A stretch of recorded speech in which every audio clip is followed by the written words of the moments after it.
Hello everybody, ఈరోజు టమాటా చారు పుల్లకంద curry సురన్ అని కూడా అంటారు దీన్ని. ఇవి రెండిటి కాంబినేషన్ చాలా బాగుంటుంది. ఈ పుల్లకంద కర్రీ ఈ మసాలాతోని సేమ్ మనం వెజిటేరియన్ మటన్ కర్రీ అని కూడా అనుకోవచ్చు. దీన్ని అంత బాగుంటుంది. ఈ పుల్లకందం తీసుకొని ఇలా స్కిన్ మొత్తం కట్ చేసేయాలి. కొంచెం మట్టి మట్టిగా ఉంటుంది. దీన్ని ఇలా మొత్తం కట్ చేసేసుకొని ఇలా చిన్న చిన్న క్యూబుల్లాగా కట్ చేసుకోవాలి.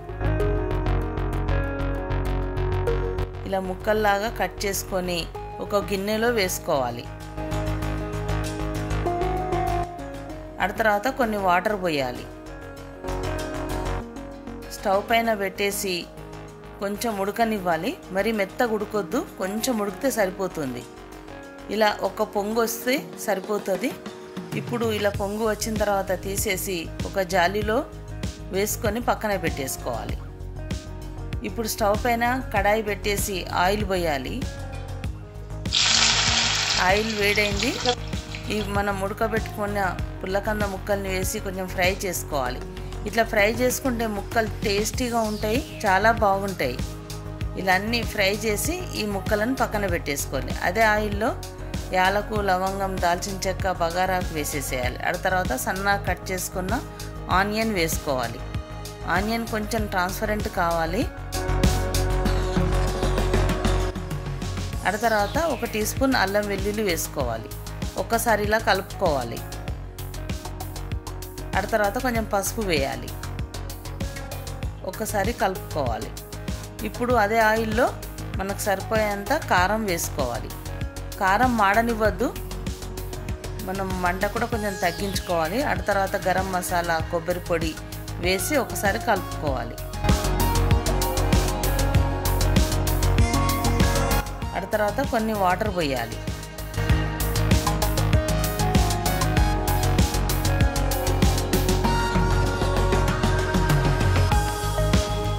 ఇప్పుడు కొంచెం ధనియా పొడి వేయాలి. ఆ తర్వాత సాల్ట్ వేసుకోవాలి. ఒకసారి ఇలా కలుపుకోవాలి.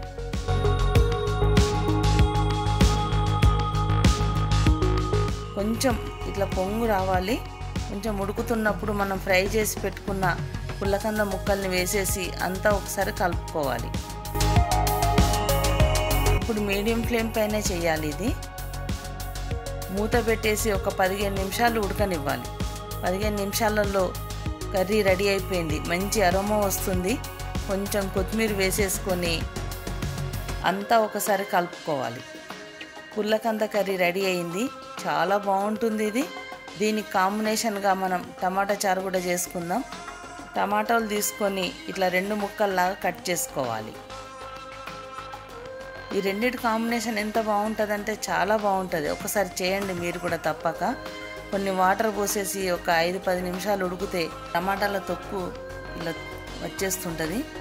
ఇలా తొక్క తీసేసి ఈ టమాటాలను మిక్సీ జార్లో వేసుకోవాలి.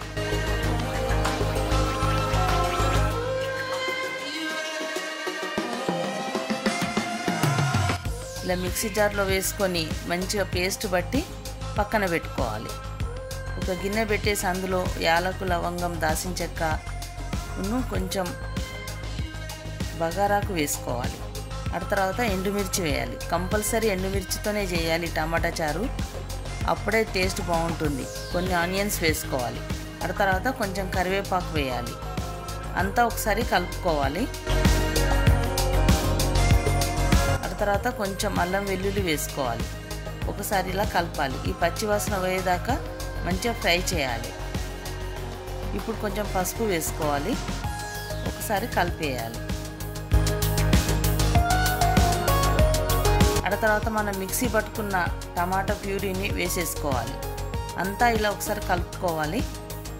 ఇప్పుడు టమాటాలు ఉడకంగా మనకు వాటర్ ఉన్నది కదా, ఆ వాటర్ని పోసేసుకోవాలి. ఇంకా కొన్ని కూడా పోయాలి వాటర్.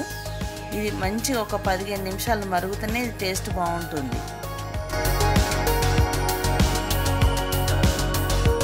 ఇప్పుడు కొంచెం సాల్ట్ వేయాలి. కొంచెం కారపొడి వేసుకోవాలి. కొంచెం గరం మసాలా వేయాలి. కొంచెం జీలకర్ర పొడి, కొంచెం దాల్చిన చెక్క పొడి, కరివేపాకు వేసేసి ఒకసారి ఇలా కలుపుకోవాలి. ఇప్పుడు కొంచెం మెంతి పొడి వేసుకోవాలి. 1 టీ స్పూను కొబ్బరి పొడి వేసుకోవాలి. ఒకసారి కలుపుకోవాలి. ఇప్పుడు కొంచెం ధనియా పొడి వేయాలి, కొంచెం కొత్తిమీర వేసుకోవాలి. అంతే, టేస్టీ టమాటా చారు రెడీ అయిపోయింది. ఇప్పుడు ఈ పుల్లకంద కర్రీ టమాటా చారు వేసుకొని తింటుంటే అసలు ఏ కూర కూడా గుర్తుకురాదు, అంత బాగుంటాయి. మీరు కూడా తప్పకుండా చెయ్యండి. మీకు ఎలా వచ్చిందో చెప్పండి. ఈ వీడియో నచ్చితే లైక్ చేయండి, షేర్ చేయండి, సబ్స్క్రైబ్ చేయడం మాత్రం మర్చిపోకండి. Thank you.